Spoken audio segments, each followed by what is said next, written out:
Bien, bonjour à tous et bienvenue dans ce nouveau format que nous souhaitons vous proposer et que nous avons décidé d'intituler Bref d'actualité. Ces capsules vidéo nous permettront de revenir en quelques minutes sur des sujets d'actualité tournés autour d'une thématique donnée. Et la première thématique que nous vous proposons, c'est l'énergie nucléaire. Et pour répondre à mes questions, donc je suis avec François Harary, secrétaire général de l'Appel au Peuple, partisan et spécialiste des industries nucléaires, ancien directeur général d'Areva LMC, ancien PDG de Westinghouse France, Belgique, Afrique du Sud. Bonsoir François Harary. Bonsoir.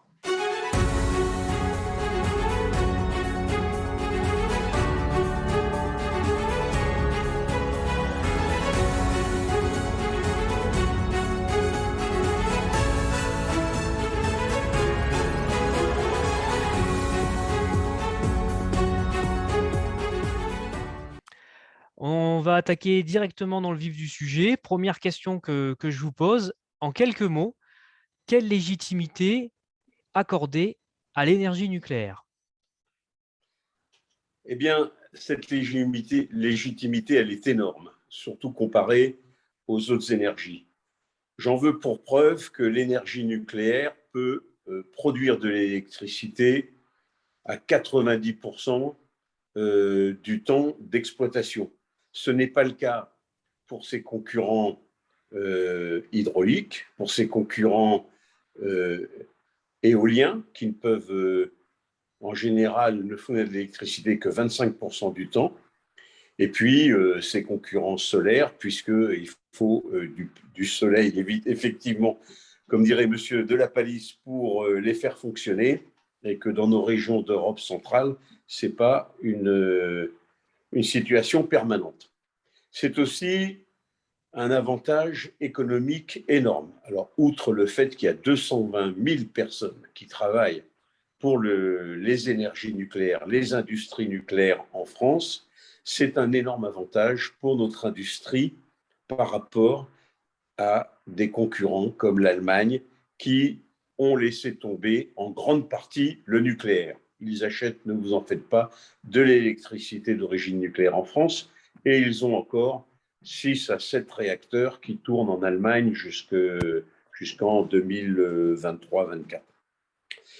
C'est aussi il y a aussi une légitimité parce qu'en France, nous sommes dans une excellence en matière de sûreté.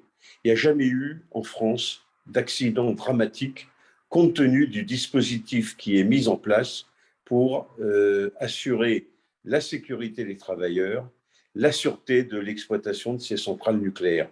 Mais vous savez, j'en veux beaucoup aux opposants du nucléaire, que je considère comme des adversaires aujourd'hui, qui vous répandent des fakes, des fausses nouvelles, comme celle de Fukushima, où on a l'impression qu'à Fukushima, c'est un accident nucléaire qui serait à l'origine des 20 000 victimes.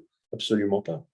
C'est aussi un avantage que le nucléaire est un avantage que de nombreux pays dans le monde ont compris et lancent un renouveau, une renaissance de leur électricité à partir du nucléaire. C'est le cas des États-Unis, c'est le cas de la Chine, 1,4 milliard d'habitants, c'est le cas de l'Inde, 1,2 milliard ou 300 millions d'habitants, de la Russie, du Brésil, du Royaume-Uni, de la Pologne, et j'en passe, j'en oublie sans doute.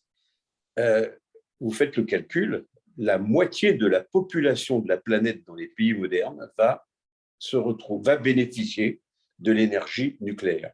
Il serait quand même très dommage que la France, qui a encore des capacités et des savoir-faire, de moins en moins malheureusement, ne soit pas présente sur les défis technologiques et commerciaux qui s'annoncent à l'échelle mondiale.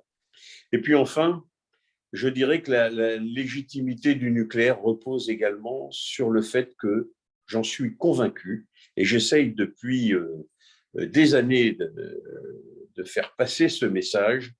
L'énergie nucléaire est une énergie renouvelable. Alors heureusement, dans le parti de l'appel au peuple, je suis écouté, les gens s'intéressent et aujourd'hui comprennent que ma thèse n'est absolument pas une fausse information. Les Français, en particulier l'industrie française, excellaient autrefois dans le recyclage de ce qu'on appelle les déchets, faussement, encore une fois, par les faux écolos. En fait, quand ils parlent de déchets, ils parlent souvent des combustibles usés. Eh bien, en France, nous avons la maîtrise totale du recyclage, du traitement de ces combustibles usés. Alors, c'est très intéressant ce que vous dites sur cet aspect-là, puisqu'on a l'impression, quand on écoute certains discours, que le nucléaire ne peut pas du tout être en lien avec l'aspect du recyclage, avec l'aspect des énergies renouvelables. Alors, d'où l'objet de ma question qui va suivre.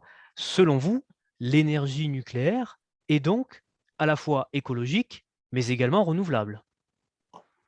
Oui, oui, je l'affirme également. Alors, ça, c'est pas une idée qui est tellement répandue par nos médias, malheureusement, mais je le répète, l'énergie nucléaire est une énergie écologique, est une énergie renouvelable. Pourquoi est-ce qu'elle est écologique?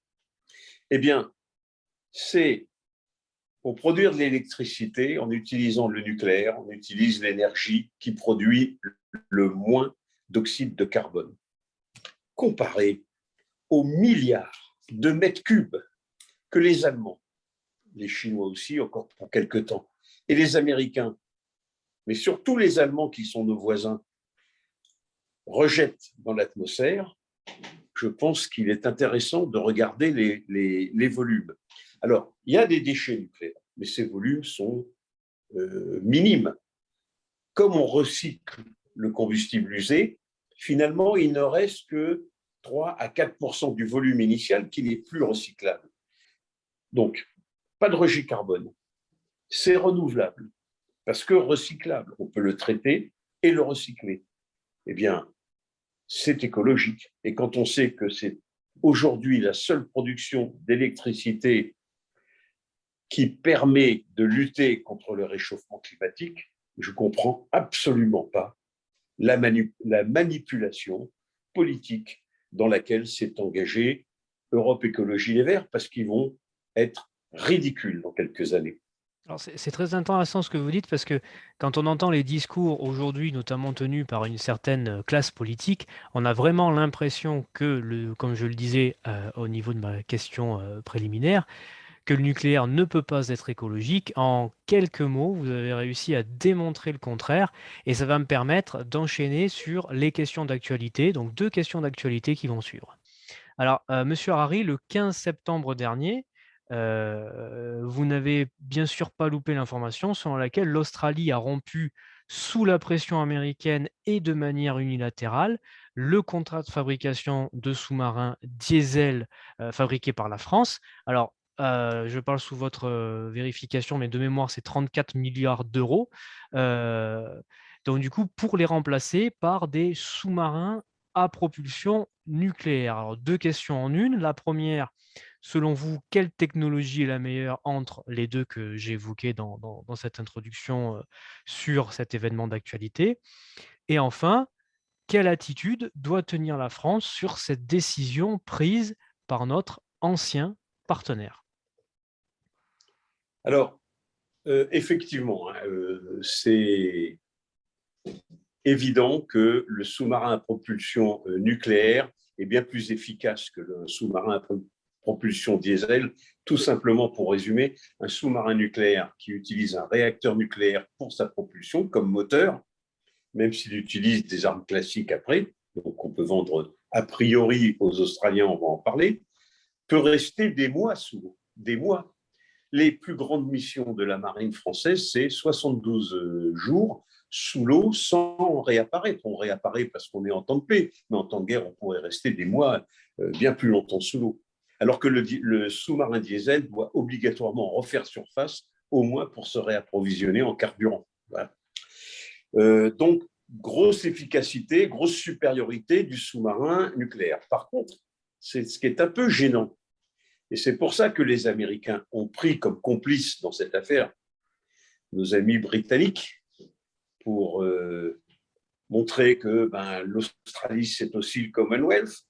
Et donc, ils ont rompu les accords de non-prolifération en vendant du nucléaire à un pays qui n'est pas nucléaire. L'Australie, certes, fait partie du Commonwealth, mais à ce que je sache, est un pays indépendant et complètement indépendant du gouvernement britannique, même si la reine d'Angleterre est reine d'Australie. C'est compliqué, mais en tout cas, c'est avec ce subterfuge de complicité des Britanniques que les Américains justifient qu'ils vendent une technologie nucléaire. À toute chose, malheur est bon. Nous avons perdu dans cette affaire des milliers d'emplois sur 20 ans de fabrication, de construction de sous-marins. C'est l'équivalent de 100 000 personnes qui vont être les victimes de cette affaire.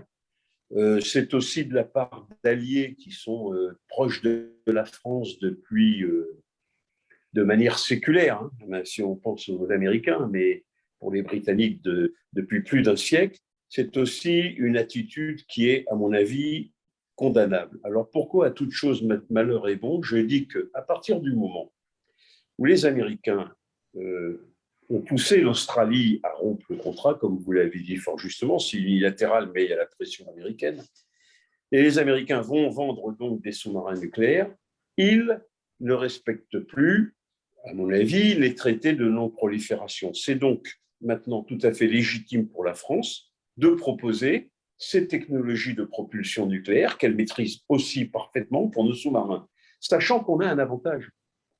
C'est que les sous-marins américains utilisent un combustible qui est enrichi à 97-98%. C'est un enrichissement énorme qui est très très proche de la qualité militaire, c'est-à-dire non plus pour la propulsion, pour faire marcher un réacteur comme un réacteur civil, mais pour faire une arme nucléaire.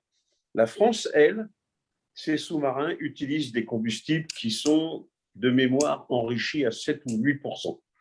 Et là, la France a un avantage parce qu'elle propose des réacteurs de propulsion qui ne peuvent pas être facilement convertis en armes nucléaires.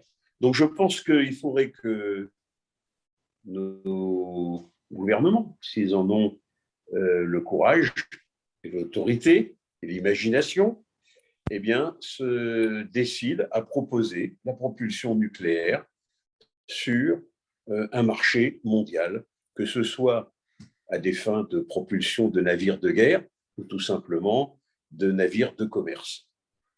Alors justement, pour terminer, ça fait le lien de transition avec la troisième et dernière question que j'allais vous poser ce soir. Donc, suite à cette déconfiture, on va dire, par rapport aux sous-marins et le contrat qui liait la France et l'Australie, vous le savez bien entendu que le gouvernement britannique a décidé de ne plus accueillir de projets de centrales nucléaires qui impliquent des opérateurs chinois sur son sol. C'est-à-dire que bien que le projet le plus important, c'est-à-dire, arrêtez-moi si je me trompe, mais les 2 EPR d'Hinkley Point qui ne devraient pas être remis en cause, ça ne serait visiblement pas le cas sur les 2 projets que nous avons basés à Sidesville et Bradwell. Alors, ça me fait penser à ce que titrait Marianne le 6 octobre dernier, et ça devient ma question de ce soir. La France serait-elle à nouveau cocu après l'histoire des sous-marins australiens? Bon, vous parlez brutalement, mais j'en accepte la sentence, hein, parce que je pense comme vous, monsieur Détaillant-Henry. Je suis, comme vous l'avez vu, un partisan de l'énergie nucléaire, mais je ne suis pas forcément partisan de l'EPR. Pour moi, ce concept qui ne fonctionne toujours pas en Europe et il y a bien 2 EPR qui fonctionnent en Chine. Il y en a un qui fonctionne correctement, l'autre débute. Ces EPR, il ne faut pas oublier qu'en Chine, pays totalitaire quand même, l'autorité de sûreté nucléaire, c'est M. Xi Jinping qui s'en occupe personnellement. Alors, l'EPR, je ne suis pas partisan et je comprends aussi que les Anglais, en voyant ce qui se passe dans les constructions à Flamanville en France et puis à Olkiluoto en Finlande soit très très prudent et demander des garanties. Ce monstre qu'est le PR impose des éléments très très gros à fabriquer et on les fabrique. On ne sait pas les faire en France. La cuve du réacteur, je pense qu'il n'y a que le Japon et la Corée du Sud qui savent le fabriquer. Et ensuite, il faut transporter la cuve du réacteur jusqu'à Flamanville ou jusqu'en Finlande pour la mettre en place. Vous voyez, ce n'est pas très très simple.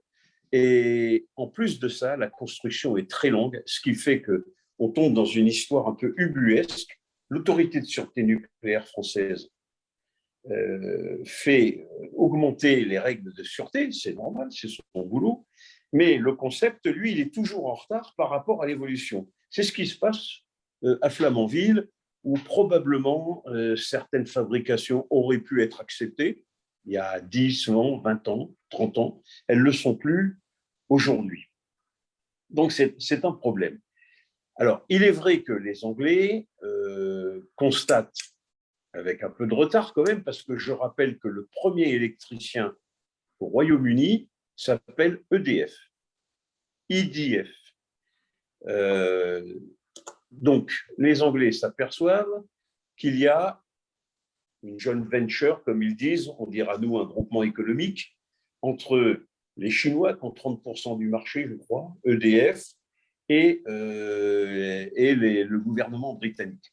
Bien, ils s'en sont aperçus, c'est pas hier, c'est simplement sous la pression, encore une fois, des États-Unis qui vont proposer sans doute des réacteurs américains. Je rappelle que, et ce n'est pas pour rien que j'évoquais le format beaucoup trop grand de l'EPR qui produit, à titre indicatif, 1800 mégawatts. Les Américains, eux, ont un réacteur qui produit 1000 watts, 900 à 1000 watts, qu'ils appellent l'AP1000. Eh bien, pour remplacer les deux EPR de Sizewell et de Bradwell que vous évoquiez, ils vont proposer 4 réacteurs américains. Et encore une fois, on retombe dans une situation géopolitique qui ressemble à celle des sous-marins australiens, c'est-à-dire que les Américains entraînent dans leur sillage les Britanniques qui aujourd'hui ont quitté l'Europe. Donc le nucléaire français, malheureusement, est victime de ces évolutions géopolitiques. Je pense en tout cas que le monde entier est en train de se mettre au nucléaire. Sauvons nos savoir-faire, relançons le nucléaire, remotivons les ingénieurs, les techniciens et les ouvriers pour travailler dans cette filière d'excellence qui fait encore la richesse de la France. Vous avez tout à fait raison. En tout cas, je vous remercie François Harry pour ces réponses riches en enseignements pour cette première émission que l'on propose. Je rappelle également que vous avez sorti un ouvrage fin d'année dernière, si je ne me trompe pas, aux alentours de novembre 2020, qui s'intitule Réindustrialisation de la France. Renaissance, réindustrialisation. Voilà, aux éditions The Book Edition, qui est disponible à l'achat sur Internet. On se retrouve prochainement pour d'autres vidéos sur d'autres sujets. Très bonne soirée à tout le monde.